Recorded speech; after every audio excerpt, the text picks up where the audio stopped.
Spotlight.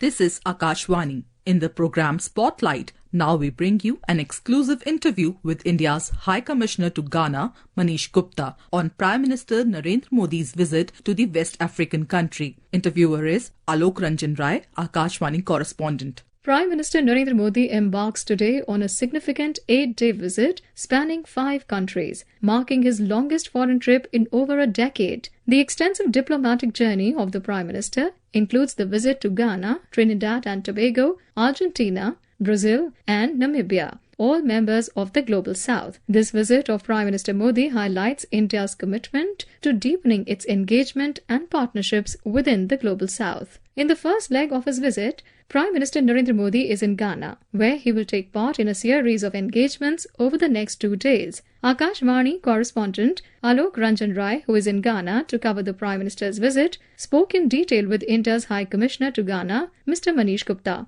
Let's listen in to that conversation first, following which we'll bring you special reports on the Prime Minister's upcoming visits to the remaining 4 countries. Prime Minister Narendra Modi is on a historic visit to Ghana. This is the first bilateral visit by an Indian Prime Minister in 3 decades. We are joined here by India's High Commissioner to Ghana, Manish Gupta. First, outline for us what are the various facets of India-Ghana relationship. India-Ghana ties, they are quite multifaceted. They are very deep-rooted with a rich historical legacy. Our ties in fact predate Ghana's own independence. The first Indian High Commissioner came here as a representative office building in 1953. And since those times, we have a very good developmental partnership from this country, and it has gone from strength to strength. And today, this is a very diversified relationship that encompasses all sectors, from agriculture to manufacturing to iron and steel to pharmaceuticals to IT, to name a few.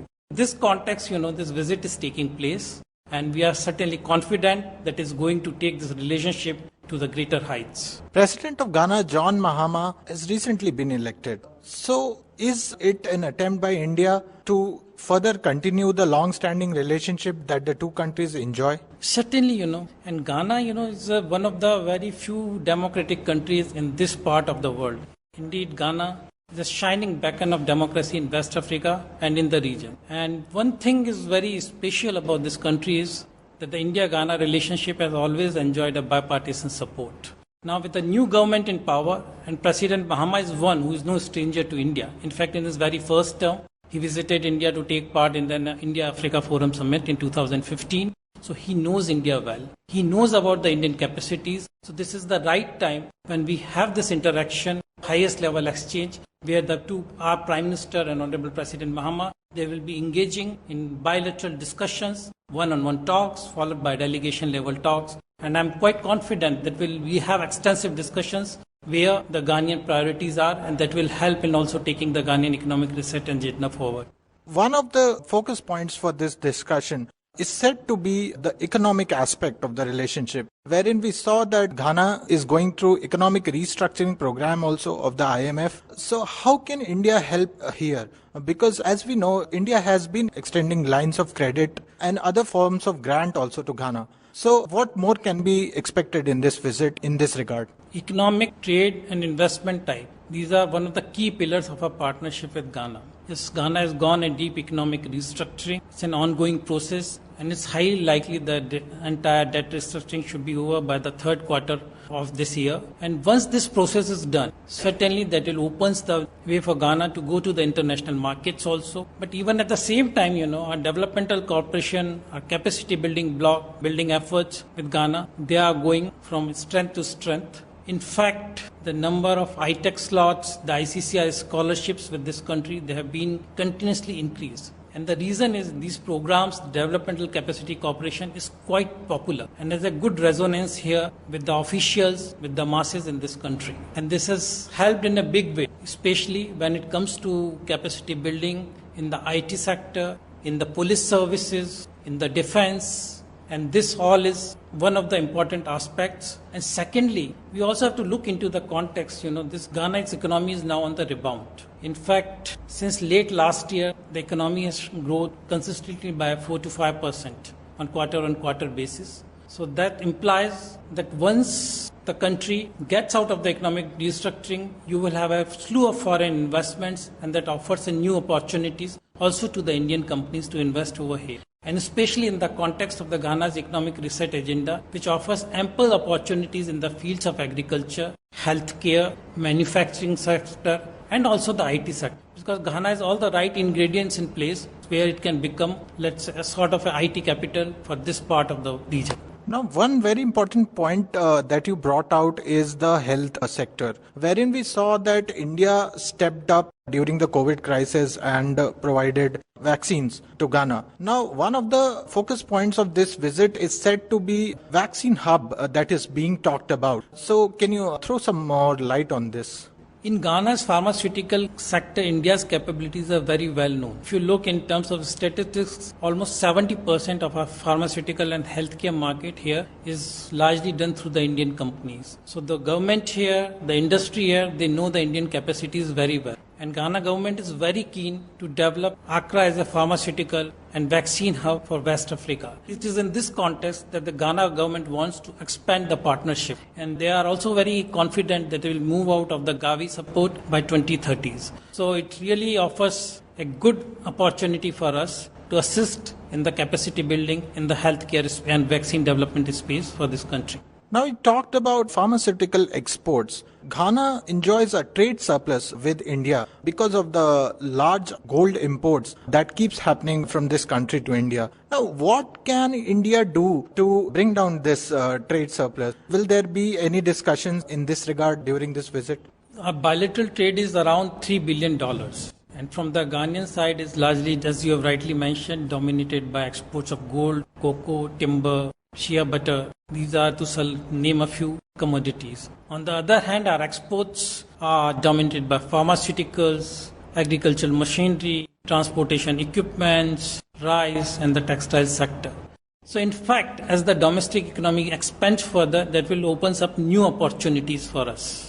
And we should look in the terms of the broader trends of this partnership, where we would like to expand our economic footprint in this country and at the same time creating investment opportunities. Because as part of a commitment also or work with the Global South, we increase the investment opportunities here that will build local capacities, create jobs, and that will also help the country here. And if you visit any part of Accra or Ghana, you will realize the Indian community has a big footprint over here. Our presence here in manufacturing, retail sector, steel, pharmaceuticals, IT is quite well known. So not only they are helping to the economic progress and prosperity of this country, they are creating jobs, and at the same time we are opening up new opportunities for the Indian companies also.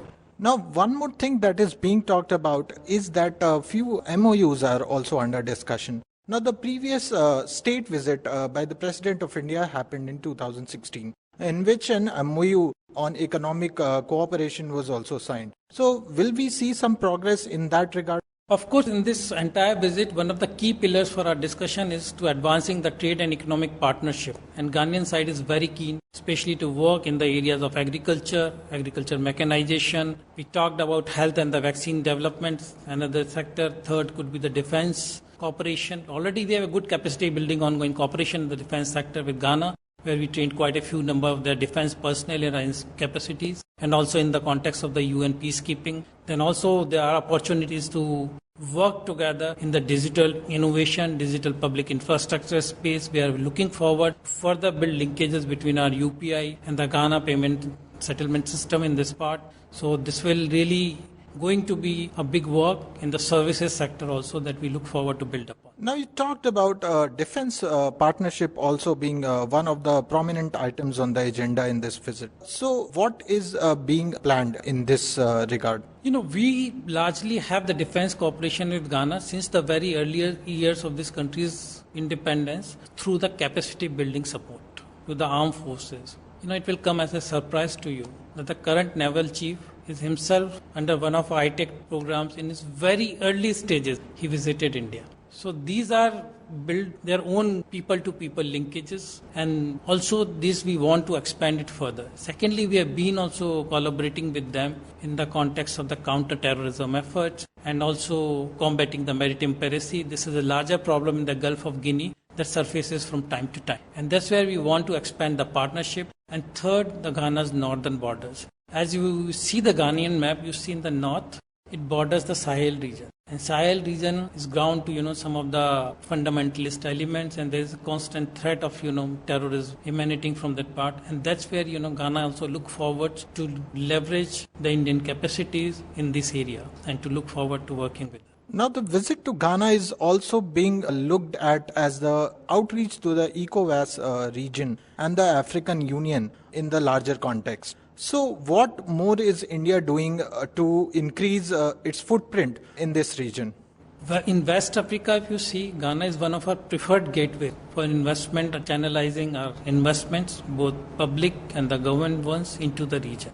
Ghana's democratic framework, the rule of law, the relative safety of investment makes it a big draw, also for other foreign countries. And for us, our developmental experience, the capacities that we have, that we share with us, sometimes they become a more force multiplier also. Long time, more than 20 years back, we set up a Kofi Annan Center for Information Technology in this country. And you will be surprised, down the road, it has trained 50,000 personnel, not only here, from the neighboring Mali, Burkina Faso and other countries. So it contributes towards the capacity building for others also in the region. These are the things that we want to leverage as part of also commitment to the global south. Right. So thank you for talking to us. I'm sure this visit will open up a new chapter in the relations between India and Ghana. Thank you. That was an exclusive interview with India's High Commissioner to Ghana, Mr. Manish Gupta. Now, let's move ahead and listen to this special report on Prime Minister Modi's ongoing visit to the Five Nations.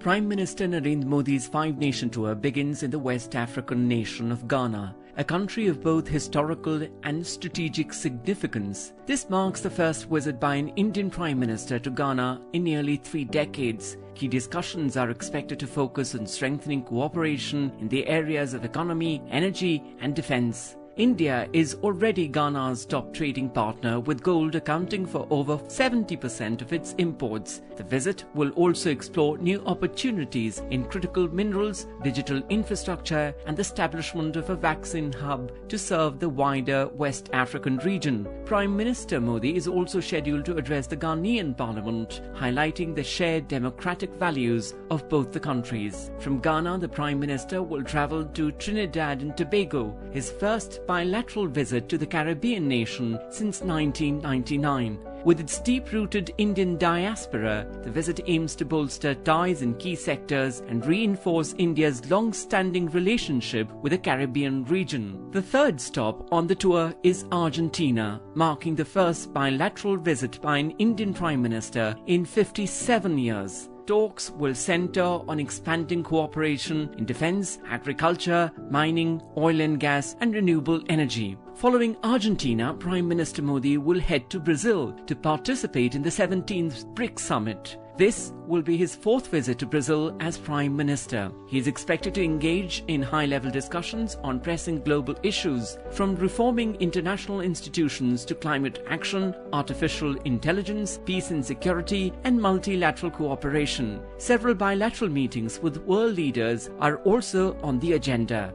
Brazil remains India's largest trading partner in South America, underscoring the economic importance of this visit. The final destination will be Namibia, where the Prime Minister's visit comes after a 7-year gap. This visit underscores India's commitment to deepening engagement with Southern Africa. Talks will span a broad range of areas including trade, defense, energy, space, technology, agriculture and healthcare. Prime Minister Modi is also expected to address the Namibian Parliament. This five-nation tour of Prime Minister Narendra Modi is being widely viewed as a strategic move to enhance India's global outreach, with a focus on strengthening partnerships across the global south. You were listening to a discussion on India's High Commissioner to Ghana, Manish Gupta, on Prime Minister Narendra Modi's visit to the West African country. Interviewer was Alok Ranjan Rai, Akashvani correspondent. The program was produced and presented by the News Services Division of Akashvani. Spotlight.